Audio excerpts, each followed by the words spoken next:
The year 2000 was one of the most successful in WWF history. We were knee-deep in the Attitude Era as wrestling was cool again, and as for the World Wrestling Federation, they were flying after finally putting the sword to WCW.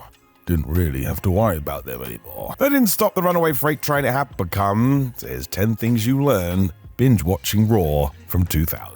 Number 10, the war takes a turn. So we just talked about this, and it is true. 2000 saw a huge change in fortunes given where we had been 2 years prior. Nitro was such a mess the WWE was able to try new things knowing they were going to win the ratings war, and while some attempts were awful, plenty more did stick, and the fans loved it. The WWF also threw their weight behind soap opera stories, which brought us to everything between Triple H, Kurt Angle, and Stephanie McMahon.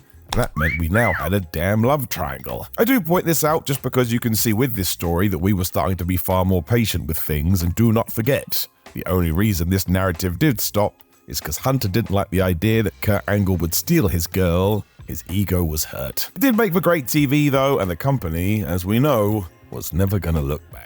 Number 9, the Radicals weren't given a chance. A huge story in 2000 was the news that Chris Benoit, Dean Malenko, Perry Saturn, and Eddie Guerrero had negotiated their release from WCW and were headed to the WWF. This was massive. While they had never reached their potential in World Championship Wrestling, most people knew they deserved more, so surely that was about to happen now.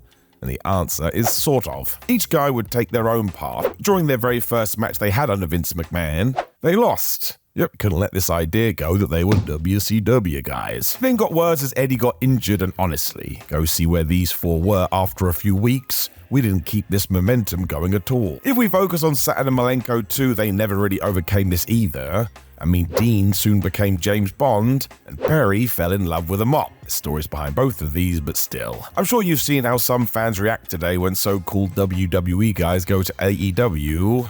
Well, this was 10 times more crazy than all of that. Number 8, the 24/7 title concept can work. Yep, the 24/7 title was awful. If it weren't for R-Truth, who knows how bad it would have gotten, but WWE did have a reason for trying to bring it back. It had worked very well before. In 2000, Crash Holly had made this his entire gimmick, and it was great. He would always find a way to scurry away with his championship, and we actually thought about the creative bits. Go watch the spot where Gerald Briscoe is asleep. It is genuinely funny. You also get Pat Patterson and a bunch of other guys going out of their way to have fun with this. Why we didn't use it as our example, I do not know. The modern version felt like an afterthought. Truth definitely borrowed from the way Crash cared about his title, but he really was given nothing else to work with. Hence why today, as I am talking to you, that belt doesn't exist anymore. Number 7, secret tag team depth. So we know that Vince McMahon was never much of a tag team guy and often pushed two people together to break them up. That's what he did. In 2000 though, by choice or by accident, we actually had a bunch of good teams. We all remember the Hardys, Dudleys, and Edge and Christian tearing it up, but there was also the APA, Too Cool, Kai and Tide, TNA, Right to Censor, and a load more. I'm not saying all of these were capable of having barn burners, but the overall level was alright. New Age Outlaws were around for a while too before Road Dogg and X-Pac joined forces, when the Roadie decided to move on to K-Quick. So yeah, sure, that was a bit weird. The point is, you may not be able to name as many teams in other years where WWE seemed to be doing okay. I mean, take 2021. Everybody then was saying, man, this scene needs more bodies. Well, you can go back to the year 2000. Number 6, the bizarre post-Mania Raw. So this was the year when at WrestleMania we had a McMahon in every corner. Stephanie and Shane were also doing this because they wanted to put Daddy Vince out of business. And then we got to the following Monday, and yep, all of this was totally ignored. Well, no, it was worse than that because the chairman of the board hugged his family like nothing had happened. This also led to the birth of a new corporation. What the flub was going on? Swerve was Vince screwing over The Rock to align himself with Triple H, but the problem there was that we'd already seen it. McMahon and Austin had been doing this for ages. We really didn't need a round 2 with different competitors. It was just pushing things into a feud that didn't need it, because I tell you, The Rock versus Triple H was enough. If you were around at the time though, you know the deal. We just had to talk about the McMahons as much as possible. 5, the senseless Rikishi turn. This was the era of let's do things because it's fun to do things. So yep, one day we took Rikishi, who was so over as the happy dancing guy, and turned him heel. Why? I'm not saying we shouldn't have moved him to the main event as Big Keish had gotten crazy over, but deciding he was the guy who ran over Stone Cold? I don't know, man. It also brought us to that infamous line of, I did it for The Rock. And yeah, This didn't work. Nobody wanted to boo him, and by the time we got to Triple H taking credits, the whole thing was messy. We did try a feud with Steve Austin, but once again the audience didn't want to jeer Rikishi, so he was set to fail in many ways. When it didn't click, we didn't try again in another guise. We just moved him back to exactly where he was. This was a silly move. Number 4, Foley over Shawn. It feels mad this was in the year 2000, but at one point Shawn Michaels was the WWF commissioner. This was mostly as the company was still paying him, so wanted HBK involved, plus they were keen to move on from Sergeant Slaughter, who had this role prior. If I were to guess, I don't think Michaels was much into this, as he basically disappeared towards the start of the year, when we did get a new appointment in June, Mick Foley. The difference was obvious, as Foley embraced this with so much glee. He has often said since it was some of the most fun he's ever had in wrestling. Having a babyface authority figure was also a welcome change, and some of the skits Mick did with Edge, Christian, and Kurt Angle were just the best. Who knew fun could be fun? He added so much to the show that when eventually WWF decided to get rid of him, everybody was baffled.